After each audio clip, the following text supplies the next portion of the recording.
காமாட்சி ஆதீனத்திற்கும் கௌமார மட ஆலயத்திற்கும் நீண்ட ஒரு தொடர்பு இருக்கின்றது. குருமகா சன்னிதானங்கள் சுந்தர சுவாமிகள் அவர்கள் அணுக்கை தொண்டராக நம்முடைய சிவலிங்கேஸ்வர சுவாமிகள் சென்று அந்த மடத்தினுடைய திருப்பணிகளை செய்து கொண்டிருக்கிறார். சுவாமிகள் சொல்லக்கூடிய பணிகளை, சிறிய சிறிய பணிகளை செய்து அங்கு எவ்வாறெல்லாம் பூஜை முறைகள் செய்கிறார்கள், அங்கு என்னெல்லாம் நடைபெறுகிறது என்று உற்று நோக்கி வந்து அவராக இங்கு உருவாக்கப்பட்டு சுந்தர சுவாமிகளுடைய மிகுந்த பேரன்பை பெற்றவர். சுவாமிகள் சுந்தர சுவாமிகள் அவர்கள் பலமுறை இங்கு வருகிறது. அவருக்கு ஆரம்ப காலத்திலே அங்காளம்மனுடைய குடமுழுக்கை, முதல் குடமுழுக்கை சுவாமிகளே இருந்து நடத்தி கொடுத்தார்கள். சிவலிங்க அடிகள் சிவகண ஆச்சாரியார் என்று திரு சுந்தர சுவாமிகளுடைய திருக்கரங்களாலே பட்டம் பெற்றவர். மடத்தினுடைய குடமுழுக்குகளுக்கெல்லாம் சென்று பணிகளை செய்து கொண்டு மடத்தினுடைய அணுக்கை தொண்டராக மாறி அங்கு பல்வேறு பணிகளை செய்து கொண்டிருந்தார்கள். தம்முடைய 25ஆம் வயதிலே 108 கோமாதா பூஜை செய்ய வேண்டும் என்று ஆவலோடு செய்து அன்றைய தினம் துறவியாக பொறுப்பேற்று முதலாக கௌமார மட ஆலயத்திற்கு, பேரூர் மட ஆலயத்தையும் சென்று காவியை பெற்றுக் கொண்டவர்கள். அந்த வகையிலே நம்முடைய ஆதீனத்திற்கும் கௌமார மட ஆலயத்திற்கும் நீண்ட நெடிய தொடர்பின் அடிப்படையிலும் நம்மை வழிநடத்தக்கூடிய குருமகா சன்னிதானங்கள் இருவரில் ஒருவராகவும் இருந்து நம்முடைய சாமி முத்தியடைந்த ஒரு தகவல் கொடுத்தவுடன் நம்முடைய குமரகுரு சுவாமிகள் இங்கே இருந்து சுவாமிகள் அங்கு இருந்ததுதான் முருகப்பெருமானே இங்கு வந்து இருந்து எல்லா பணிகளையும் செய்து போல நாங்கள்லாம் உணர்ந்தோம். அந்த வகையிலே நம்மோடு தொடர்பு இருக்கக்கூடிய குருமகா சன்னிதானங்கள் இப்பொழுது அருளாசி வழங்குவார் என்பதை அன்போடு தெரிவித்துக் கொள்கின்றோம். சிரவை ஆதீனம் குமரகுருபர சுவாமிகள் அருள் உரை. கூட்டுதலுக்கும் வணக்கத்திற்கும் உரியவர்களாக திகழ்ந்து குன்றக்குடி அடிகளார் நம்முடைய பேரூர் ஆதீனம் 24வது வட்டம் குருமகா சன்னிதானங்களுடைய 100ஆண்டு விழா, அதையொட்டி திருவாசக முற்றுதல், திருவிளக்கு வழிபாடு, சான்றோர்களுக்கு கௌரவித்தல், நூல் வெளியீடு என்கின்ற பல விழாக்கள் என்று நம்முடைய காமாட்சி ஒரு ஆதீனத்தில் இன்று நடைபெற்றுக் கொண்டிருக்கின்றது. இந்த இனிய விழாவிற்கு இங்கு வருகை புரிந்து வாழ்த்துறை வழங்க இருக்கின்ற நம்முடைய பாராட்டுதலுக்கும் கெழுதகை அன்புக்கும் உரிய பேரூர் ஆதீனம் குருமகா சன்னிதானங்கள் அவர்களே, இந்த திருமணத்தினுடைய பொறுப்பை ஏற்று இந்த குறுகிய காலத்திலே பல்வேறு நாடுகளுக்கு சென்று, அது மட்டுமல்ல இதற்கு முன்பிருந்து நம்முடைய சிவலிங்கேஸ்வர சுவாமிகளுடைய முன்னெடுத்த பணிகளை எல்லாம் தொடர்ந்து செய்து கொண்டிருக்கின்ற சாக்தி ஸ்ரீ பஞ்சலிங்கேஸ்வர சுவாமிகள் அவர்களே, இந்த நல்ல இனிய விழாவிற்கு தலைமையேற்றிருக்கின்ற இயற்கை விஞ்ஞானி மயில்சாமி ஐயா அவர்களே, இங்கு நல்லதொரு உரை வழங்கி அமர்ந்திருக்கின்ற கோவை மாநகருடைய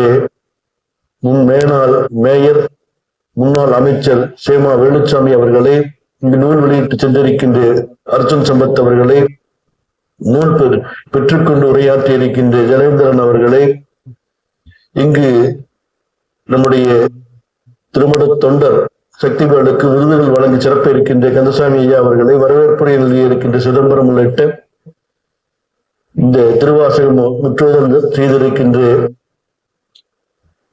அடியார் பெருமக்களே, கூடியிருக்கின்ற பெரியவர்களை, தாய்மார்களே, அனைவருடைய நல் வாழ்த்துக்களை தெரிவித்துக் கொள்கின்றோம். வாழ்வாங்கு வாழ்பவர் வானுரையும் தெய்வத்துள் வைக்கப்படும் என்கின்ற அருளாளுடைய வாக்கிற்கேற்ப இங்கு வாழ்வாங்கு வாழ்ந்த நம்முடைய சான்றோர்களை எல்லாம் போற்றுகின்ற வகையிலே இந்த விழா இங்கு நடைபெற்றுக் கொண்டிருக்கின்றோம். 100ஆண்டு விழா காணுகின்ற நம்முடைய பேரூர் அடிகள் மற்றும் குன்றக்குடி அடிகளாருடைய விழாவாக இது நடைபெற்றுக் கொண்டிருக்கின்றது.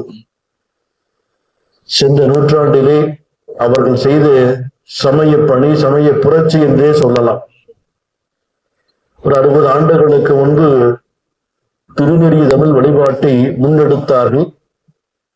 அதன் பின்பு அந்த வழிபாடுகள் இன்று தமிழ்நாடு மட்டுமல்ல உலகம் முழுவதும் சென்றிருக்கின்றது என்றால் அதற்கெல்லாம் முன்னோடியாக நம்முடைய மும்மூர்த்திகளாக 3 அருளாளர்கள் இங்கு திகழ்ந்திருக்கின்றார். அர்ச்சன் சம்பத் சொன்னது போல குன்றக்குடி அடிகளார் பொதுப்பணியை எடுத்துக்கொண்டார். நம்முடைய பேரூர் அடிகளார் அவர்கள் தமிழ் பணியை எடுத்துக்கொண்டார்கள். நம்முடைய சிரவை ஆதீனத்தினுடைய 3ஆம் குருமகா சன்னிதானங்கள் திருப்பணிகளை எடுத்துக்கொண்டார்கள். அவர்கள் எடுத்துக்கொண்ட அந்த அருண்மணிகளிலே உலகம் முழுவதும் எடுத்துச் சென்ற சிறப்புக்குரியதாகவே போற்றப்படுகின்றது. ஆகவே இந்த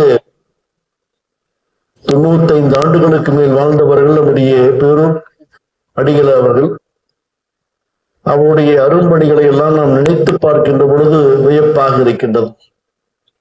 தன்னுடைய வாழ்நாளிலே 70 ஆண்டுகளுக்கு மேலாக சமயத்திற்காக அர்ப்பணித்துக் கொண்டார்கள்.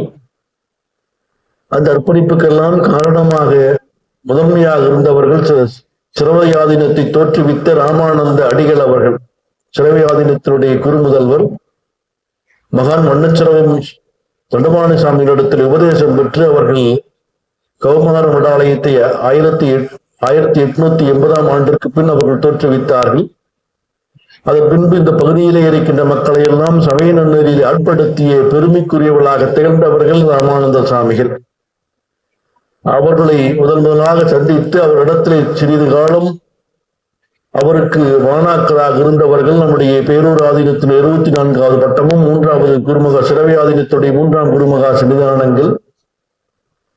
ஆகவே அதன் பின்பு மட்டுமல்ல, சமய வாழ்க்கை எப்படி இருக்க வேண்டும் என்பதற்கு முன்னுதாரணமாக திகழ்ந்தவர்கள் நம்முடைய 2 குருமகா சன்னிதானங்களும், பேரூர் அடிகள் அவர்களும் சிரவை அடிகள் அவர்களும். முன்னை பழமைக்கு பழமை என்று சொல்வது போல பழமையாக இருந்து எளிமையாக இருந்தார்கள். நம்முடைய சுந்தரமூர்த்தி சுவாமி இன்னதன்மையன் என்று அறிய ஒன்னா எளிவந்த பிரான் என்று சொல்லுவார். அப்படி எளிமையான தன்மையிலே தாங்கள் எல்லாம் சென்று அந்த வழிபாடுகளை எல்லாம் தொடங்கி வைத்த பெருமை நம்முடைய 2 சன்னிதானங்களுக்கும். ஒரு 50-60 ஆண்டுகளுக்கு முன்பு ஒவ்வொரு திருக்கோயிலாக செல்வார்கள். அவர்கள் அந்த திருப்பணிகளை எல்லாம் பார்வையிடுவார்கள். அங்கேயே தங்கி இருந்து அந்த வேள்விகளை எல்லாம் அவர்களே செய்தார்கள். திருக்கூடங்களுக்கு நூல் சுற்றுவதிலே இருந்து, யாகசங்களை அமைப்பதிலே இருந்து, என்னென்ன பாடல்கள் எல்லாம் எப்படி பாட வேண்டும் என்கின்ற நெறிப்படுத்தி ஓதுவா மூர்த்திகளோடு 3 நாட்கள் அங்கே தங்கி இருந்து அந்த வழிபாட்டை எல்லாம் நெறிப்படுத்தினார். ஆகவே இந்த தமிழ் இயக்கங்கள் வழிபாட்டு நெறிமுறைகள் எல்லாம் இன்று உலகம் முழுவதும் சென்றிருக்கின்றது என்றால் அதற்கெல்லாம் முன்னோடியாக 2 பேருடைய அந்த அர்ப்பணிப்பு தன்மைதான் நாம் சிறப்பு. ஆகவே ஒவ்வொரு இடமாக சென்றார்கள், ஒவ்வொரு ஊராக சென்றார்கள். அது மட்டுமல்ல, அடியார்களை எல்லாம் அழைத்து சென்று திருத்தல பயணங்களை மேற்கொண்டார்கள். என்று அவர்கள் தமிழ்நாடு மட்டுமல்ல, பக்கத்தில் இருக்கிற கர்நாடக போன்ற பகுதிகளுக்கு, ஆந்திரா போன்ற இடங்களுக்கு, வடநாட்டிற்கு யாத்திரைகளாக திருத்தல பயணங்களை எல்லாம் மேற்கொண்டு அடியார்களை எல்லாம் அழைத்து சென்றார்கள். அதன் பயனாக சமயம் கொங்கு நாட்டிலே ஒரு மறுமலர்ச்சி ஏற்படுத்தியது. இல்லை என்றால் இவ்வளவு திருப்பணிகளும் இவ்வளவு திருநெறி தமிழ் வழிபாடுகள் எல்லாம் தோன்றி இருக்குமா என்று சொல்ல முடியாது. இன்னைக்கு எங்கு பார்த்தாலும் பல அமைப்புகள் தோன்றி உருவாகி எல்லா பக்கத்திலையும் தமிழ் வழிபாடுகள் எல்லாம் நடைபெற்றுக் கொண்டிருக்கின்றன. அதற்கெல்லாம் முன்னோடிகளாக திகழ்ந்தவர்கள் நம்முடைய 2 குருமகா சன்னிதானங்களுடைய வழிகாட்டுதல் தான் அதற்கெல்லாம் ஒரு அச்சாரமாக வழிகாட்டியாக இருந்து அது செயல்படுத்தி இருக்கின்றார்கள். அதையெல்லாம் நாம் இந்த நேரத்திலே நினைத்து பார்ப்பதற்கு உரியவர்களாக இருக்கிறார். இன்னைக்கு எல்லா பக்கமும் அது மிக அதிகமான முறையிலே இருக்குது.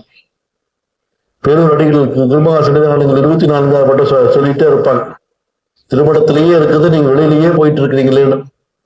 பொழுது அவரிடத்திலே பேசுகின்ற பொழுது உரிமையோடு சொல்லுவோம், இதற்கெல்லாம் நீங்கள் தான் காரணம். இத்தனை அடியார்களை எல்லாம் தோற்றுவித்து எல்லாரோடு இணக்கமாக இருந்ததன் காரணமாக சாமியின் சன்னிதானங்கள் எல்லாம் எளிமையாக வந்து மக்களோடு மக்களாக இருப்பார்கள். ஆகவே அவர்களுடைய அன்பை நாம் ஏற்றுக்கொண்டு செல்ல வேண்டிய காரணமாக இருக்கின்றது என்று சொல்லுவோம். அப்படி அவர்களெல்லாம் வளர்த்த இந்த பயிரானது இன்று இங்கு மட்டுமல்ல உலகம் முழுவதும் பல அடியார்களை எல்லாம் உருவாக்கினார்கள், பயிற்சிகளை எல்லாம் கொடுத்தார்கள். தென்னாப்பிரிக்காவிலே இருந்து வந்தார்கள், மொரீசியஸில இருந்து வந்தார்கள், ஆசிரியர் இப்படி பல்வேறு நாடுகள், மலேசியா, சிங்கப்பூர், பல்வேறு நாடுகளிலே இருக்கின்ற வந்து திருமணத்திலே பேரூர் திருமணத்திலே அந்த பயிற்சிகளை எல்லாம் எடுத்து சென்று உலகம் முழுவதும் அந்த வழிபாட்டு நெறிமுறைகளை எல்லாம் எடுத்து சென்றார். அவர்களுக்கு எல்லாம் ஒரு மொழி தடையாக இருந்தாலும் கூட தமிழ் வழிபாட்டை மேற்கொள்ள வேண்டும் என்கின்ற நெறியோடு அவர்கள் இட்டு சென்ற பணி, அந்த பணிகள் இன்றும் வளமாக சென்று கொண்டிருக்கின்றது.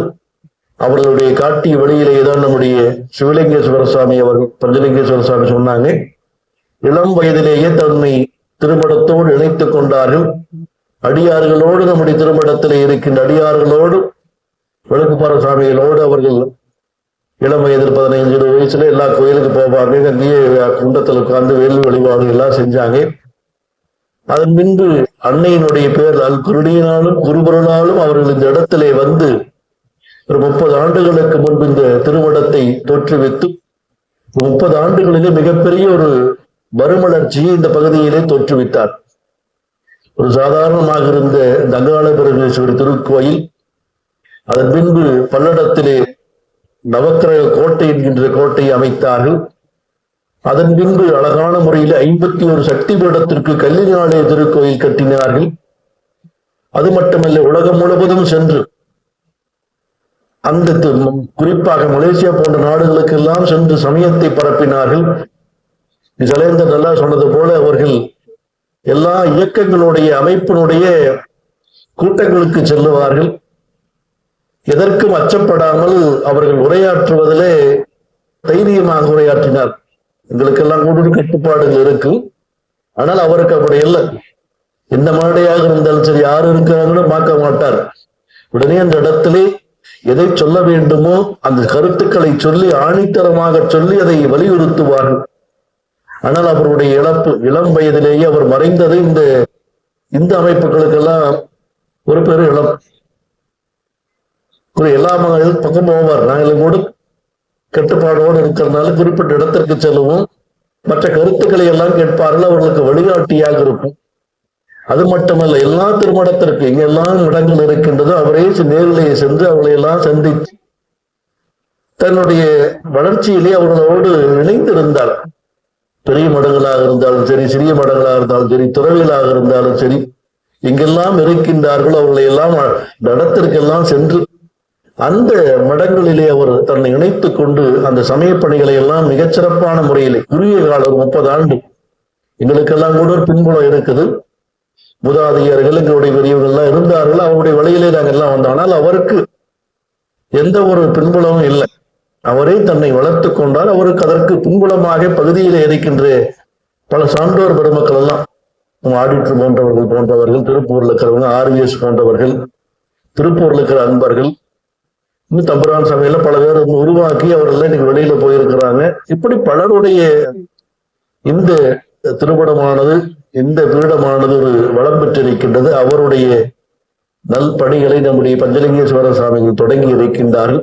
அவர்களும் அவரை போல நல்ல அருள்பணிகளை எல்லாம் தொடர வேண்டும், அவர் இட்டு சென்ற பணிகளை தொடர வேண்டும் என்ற நேரத்திலே இன்று தொடர்ந்து அவர்கள் மகளிர் அமைப்பினர் திருவாசம் முற்றுவதில் 51வது இடம் நினைக்கிறேன்.